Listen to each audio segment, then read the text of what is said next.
Jangan kayak karena lu udah terfokus sama uang, lu udah terfokus sama bonus SPV gede, lu meninggalkan yang namanya kekompakan segala macam gitu. Oke, halo, apa kabar semuanya? Semoga masih pada baik-baik aja, jangan pada sakit-sakitan, karena zaman era sekarang kita harus tetap sehat, nggak boleh kesakitan teman-teman. Hari ini, sebelumnya gue mau ngomong dulu nih, hari ini gue pakai baju kebangsaan ya, Freddy Joy. Hari ini gue mau kemarin kan kita sempat ngebahas yang namanya suka duka atau yang suka duka di education counselor kan. Sekarang gue pengen cerita suka duka menjadi seorang supervisor education counselor. Di sini gue bakal belak-belakan aja gue ngomongin semua, karena menurut gue butuh wadah buat ngomong ini gitu. Jadi gue bakal ceritain aja apa yang gue alamin gitu. Kalian perlu tahu di kampus gue itu, langsung mulai aja ya, nggak usah pakai basa-basi ya. Kalian perlu tahu di kampus gue itu, terutama jadi untuk menjadi seorang supervisor itu menurut gue nggak semudah yang kalian kira, dan butuh perjalanan cukup panjang gitu. Emang ada beberapa orang shortcut, jadi dia relasi langsung jadi supervisor, itu ada shortcut gitu. Kalau gue memang menurut gue masih dulu masuk tahap yang kayak gue masih berjuang biar bisa jadi supervisor, tapi ada orang yang langsung shortcut gitu, langsung berjuang, nggak perlu aktif banget jadi supervisor gitu. Tapi kalau gue di tahap yang gue masih harus berjuang gitu. Nah, menurut gue untuk jadi seorang supervisor ini nggak gampang. Kenapa? Karena tuntutan lu tuh tinggi banget. Tuntutan buat lu bisa kontrol tim, megang tim, bangun suasana tim, target yang dikasih itu semua harus lu bisa jalanin. Dan jadi seorang supervisor itu sesuatu yang asik bagi gue, cuman ya mereka tantangannya gede, pengorbanan, lu mesti berani berkorban menurut gue di supervisor ini. Kalau lu nggak berani berkorban, yang sebenarnya nggak apa-apa sih, cuman kalau lu bisa berkorban akan lebih, menurut gue hasilnya akan bisa lebih baik lagi gitu. Jangan karena lu udah terfokus sama uang, lu udah terfokus sama bonus SPV gede, lu meninggalkan yang namanya kekompakan segala macam gitu. Gue sebenarnya kalau mau ngomong duka jadi supervisor itu banyak banget. Kalau mau diperintilin ya, dari yang paling sering gue alamin jadi supervisor itu adalah gue harus bisa bangun koneksi tim gue. Ketika gue nggak bisa bangun koneksi di tim gue, suasana tim akan nggak enak. Ketika suasana tim gak enak, ibarat gini deh, lu kalau kerja di satu tempat yang lu gak nyaman, pasti lu gak bakal produktif kan. Nah itu yang hal sama, ketika suasana tim gak enak, pasti lu gak bakal produktif. Makanya gue selalu kepengen bangun koneksi sama tim gue, bagaimanapun caranya. Dari hal-hal mungkin paling gue dari dulu pengen lakuin adalah ajak mereka pergi bareng. Dengan pergi bareng kan berarti gue bisa bangun koneksi sama mereka, gue bisa kenal mereka lebih dalam, mereka juga bisa kenal gue orang kayak gimana. Gue sering juga ngajak mereka bertemu video call gitu, karena sekarang kan lagi zamannya online kan, jadi nggak bisa ketemu nih, benar-benar susah. Jadi salah satu opsinya adalah gue mesti sering-seringin namanya bikin video, bikin video maksudnya ketemu secara online nah gitu. Jadi ketemu online, kita cerita-cerita, kita bisa bercanda. Gue sebenarnya harapnya itu adanya kenyamanan dalam mereka gitu. Jadi mereka pas ngelakuin sesuatu juga nggak merasa nggak enak, tapi enjoy aja gitu. Duka lainnya ketika lu harus nombok, jujur aja. Terutama pas kampus gue awal-awal mengalihkan sistem. Awal-awal dulu kita masih pakai sistem buku. Jadi kalau mau daftar masih pakai beli buku dulu nih, bisa beli buku. Sekarang kita udah pakai sistem online. Jadi pas masa peralihan itu namanya kalau kita masa peralihan pasti ada aja kasusnya kan. Dan kebetulan gua salah satu SPV yang mengalami kasus tersebut, di mana banyak data yang double, sehingga gua harus bayar form itu double itu. Dan ya itu salah satu pengalaman yang cukup, bukan pengalaman sih, salah satu duka yang cukup duka gitu sebenarnya, duka banget itu. Terus ketika lu harus ada lagi duka lagi ketika pembagian kompensasi itu berupa upah bonus lah kepada tim gua itu. Ketika gua membagi upah bonus ini ke tim gua, percayalah sama gua, uang yang diturunin sama kampus gua dan uang yang harus gua bayar ke tim gua itu sangat tidak sama dan tidak sinkron. Ibarat contoh paling gampangnya, dari kampus turun 1.000, gua harus bayar ke tim gua 2.000. Ada gap banyak banget, dan itu gua nggak tahu dapat dari mana itu gapnya. Dan yang mungkin ya udah, karena gua supervisor, gua harus tanggung jawab dong. Gua mesti bikin tim EC gua nyaman juga. Ya udah, gua pakai uang gua. It's okay, nggak apa-apa. Yang penting mereka itu dapat apa yang harus mereka dapat gitu. Banyak orang juga yang timnya mereka itu belum mendapatkan uang, tidak diberi uang, atau keluarnya terlambat, tuh banyak kasusnya. Tapi gue sebisa mungkin untuk mengeluarkannya itu secara tepat dan ya secepat mungkin lah gitu. Karena gue tahu jadi EC, gue tahu pengalamannya. Ketika lu jadi EC, yang lu dengar cerita gue dari kemarin kan, itu sama sekali kita nggak ada biaya hidup, dan gue harus keluarin secepat mungkin biar EC gue ini bisa melangsungkan hidup. Tapi kalau mau ngomong jujur lagi, gue dulu pas jadi EC sebelum supervisor, gue dapat uang waktu itu, gue komplain pertama gue 4 jutaan, dan itu ketika gue ngomong banyak orang yang bilang, bego, lu kerja hampir 3 bulanan cuma dapat duit segitu, atau dengan lu yang lain. Nah itu salah satu kendala juga ketika ada tim lu, salah satu anak dari tim lu mengatakan seperti itu, berarti kan lu harus bisa mengubah mindset mereka biar mereka nggak mikir gitu kan. Itu juga tantangan duka lagi ketika gue harus melepas tim gue. Jadi gue nggak bisa pungkirin, setiap orang punya sifat yang berbeda, karakter yang berbeda, setiap orang punya jiwa yang berbeda. Ada orang yang kita beri masukan, dia semangat. Ada orang yang beri kita masukan, dia menganggap kita tuh marahin mereka, memberikan mereka cemoohan, sehingga mereka keluar dan merasa itu mereka nggak sanggup. Padahal kita kasih sesuatu tuh berupa masukan sebenarnya, cuman entah kenapa mereka nganggapnya itu seperti hal yang menyudutkan mereka gitu. Itu berat juga sebenarnya sih buat ngelepas tim gua gitu, karena ya kita sama-sama berjuang gitu. Dan gua juga tau lah posisi lu orang pas di EC gimana, nggak mungkin lah gua ngelakuin hal kayak gitu juga. Buat apa?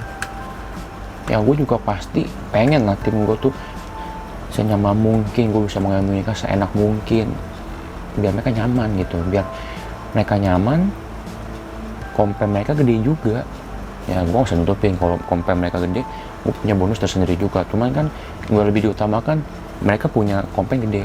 Gua bukannya gue ingin menyombongkan diri ya atau apa, cuman ini yang gue pengen ceritain. Gue sempat ditanya sama manajer gue, kok lu nggak jualan? Kenapa FS lu dikit? FS itu form slot ya penjualan. Ya karena gue dapat anak, gue bagi ke tim gue. Kenapa? Karena gue nggak pengen tim gue ini sedih gitu. Ada orang yang, gue tuh banyak banget lihat orang-orang yang udah berjuang bagaimana caranya, tapi mereka masih belum dapat customer. Ya gue sebagai supervisor juga harus bikin tim gue semangat kan.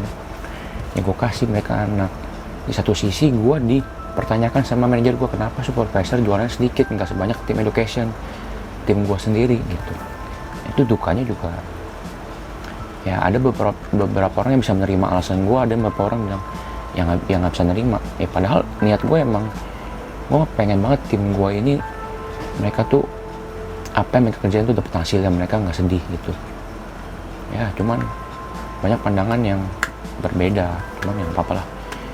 Nah sekarang kalau kita ngomongin sukanya, ini sukanya adalah bagian yang paling banyak jujurnya. Jadi seksi jujur tuh di sini ya. Oke. Sukanya ketika tim gua penjualannya banyak, berarti bonus gue juga banyak. Tim gue jualan banyak, ya masuk banyak, bonus gue juga banyak. Itu enaknya. Tapi bonus gue nggak sebesar bonus tim gue, itu perlu kalian tahu ya. Bonus gue tuh lebih kecil range dibandingin kalian education gitu. Jadi sukanya ya gue dapet bonus tambahan gitu. Yang kedua, suka menjadi seorang supervisor adalah lu kalau lu masuk ke satu tempat dan lu punya jabatan, at least lu punya jabatan, lu akan lebih dipandang. Ya walaupun gak banyak tapi akan lebih dipandang. Itu yang benefit enak juga, lu bakal lebih dipandang dan dihargai. Itu yang gue rasakan gitu. Entah gue di lingkungan kampus gue atau di mana gitu ya, itu benefit lainnya. Jadi enak. Terus itu kalau mau ngomong lagi benefitnya, yang udah pasti lu nambah pertemanan, itu udah pasti banget, lu nambah koneksi tuh. Oh, gue masih ingat nih dukanya ketika lu nggak bisa motivasi tim lu dan lu itu harus bentrok sama orang tua dari tim lu itu. Ini lu bikin, misalnya ini contoh, lu bikin peraturan ABCDE, ada satu orang yang nggak setuju, ya kan kita juga namanya orang pengen tahu kenapa dia nggak setuju kan. Kenapa? Ada beberapa orang yang dalam artian dia masih mungkin anak orang tua banget, jadi ngelapor orang tua yang nelfon gue dan marah-marah ke gue, itu udah hal yang biasa ya. Jadi ya itu duka juga sih. Hal sukanya lagi, lu nambah teman, lu bisa jalan-jalan bareng, nambah teman baru, bisa liburan bareng sama tim lu, ada penyemangat lu juga. Itu sebenarnya tergantung sih, ketika lu bisa deket sama tim lu ya enak, tapi kalau punya gap ya gue nggak tahu apakah lu bisa dapet atau enggak. Gue sebagai SPV gue punya prinsip kayak gue mau tim gue itu ibaratnya sejahtera lah gitu, mereka dapat hak yang mereka dapatkan dengan baik. Nah itu ya sebenarnya pengen gue protes ke kampus gue, cuman pandang sebelah mata, ya udah gimana lagi. Yang penting gue udah coba bersuara, gue pengen mereka hidup sejahtera, gue pengen mereka sebisa mungkin, mereka sekarang adalah education, toh target mereka tahun depan adalah supervisor, seharusnya seperti itu. Jangan lu bergerak ini apa namanya horizontal, lu education lu pindah ke tim promotion, kan sama aja man. Kalau mau dari education horizontal vertikal naik ke supervisor, jangan lu targetin. Gue punya tim dulu dia EC, terus target selanjutnya dia jadi TP. Ya, TP kan sama aja sebenarnya, sederajat juga. Mendingan lu fokusin dari supervisor gitu kan. Toh pengalaman supervisor banyak banget yang bisa dapetin. Gua sekarang puji Tuhan ya, alhamdulillah gue sejauh ini gue dibantu sama EC gue yang lama. Gue sekarang megang 50 sekian anggota di tim gue, dan gue berharap itu bisa bertahan sampai akhir, dan gue bisa memberikan terbaik buat mereka gitu. Karena buat kasih yang terbaik itu nggak gampang. Contoh paling gampang gini, kita SPV ada 8, banyak banget kan. Gimana caranya biar tim kita ini bisa beda dari 7 tim lainnya? Bagaimana caranya tim kita bisa penjualan lebih banyak dari 7 tim lainnya? Yang gue lakuin adalah, oke, berarti ketika promosi gue bedain tim gue sama tim lain. Kenapa? Biar orang lebih kedaya ke tim gue, biar lebih menarik lihat tim gue. Itu yang gue lakuin. Dan buat ngelakuin itu nggak mudah, lu butuh pengorbanan. Sekali lagi yang gue bilang, gue bukan minta pengen wih kasihan, wih hebat, enggak. Ini yang gue lakukan. Gue beli aplikasi hampir 1 juta. Itu gue buat ningkatin kinerja dari tim gue. Gue pengen mereka lebih dari tim lain. Lu emang harus berkorban. Kalau lu nggak berani berkorban, susah. Gue pengen tim gue merasakan mereka tuh nggak dicuekin gitu sama SPV-nya, mereka diperhatikan. Dan itu yang gue pengen berikan ke mereka. Gue tuh nggak nyuekin mereka, gue tuh sering banget mikirin gimana caranya, apa harus gue buat. Dan yang akhirnya gue lakuin adalah gue bedain tim gue itulah gue bikin video untuk tim gue. Ketika orang lain promosi menggunakan gambar, gue bikin video. Kenapa? Karena biar orang lebih tertarik. Itu untuk buat kalian SPV lain yang nonton ini ya, masuk ke buat kalian, silahkan ditiru kalau mau. Tuh. Dan yang paling lu harus ingat juga, ketika lu jadi SPV berarti lu punya tanggung jawab yang besar. Lu harus bisa tanggung jawab. Lu harus berani mengambil keputusan. Berani mengambil keputusan itu salah satu hal yang penting menurut gua. Nah, itu suka duka yang gua alamin sebenarnya. Yang gue inget kayaknya dukanya banyak banget. Sukanya kayak cuman, kalau bandingin 1/10 pengen cuma 5 lah sukanya, sisanya duka semua. Seimbang ya. Jadi ya 3 lah sukanya, 7-nya duka semua. Cuman ya apa boleh buat, kita berani menjadi supervisor, kita berani bertanggung jawab, kita berani untuk mengayomi tim kita. Kita nggak boleh buat mereka hantar-hantar gitu. Yang gue rasa itu sedikit video sharing aja, karena gue udah kelamaan, nanti kalian malah jenuh nontonnya. Sampai di sini video gue harap video ini bisa membantu kalian nih, biar kalian itu hidup harus mandang lebih ke atas gitu, harus kasih target ke atas, jangan sederajat, karena kalian gak bakal maju kalau cuma sederajat gitu. Sedikit masukan gitu. Jadi gue harap kalian bisa lebih berpikir ke depan yang lebih baik lah gitu loh. Dan semoga di tim gua, teman-temannya, teman-teman EC gua, semua orang yang di tim gua bisa hidup lebih sejahtera lagi. Oke, gue pikir sampai sini videonya. Semoga bermanfaat, semoga menghibur juga ya, semoga. Dan tetap kayak biasa, intinya kalau kalian mau keluar kemana-mana jangan lupa pakai masker, pakai protokol kesehatan, sering-sering cuci tangan, dan thank you.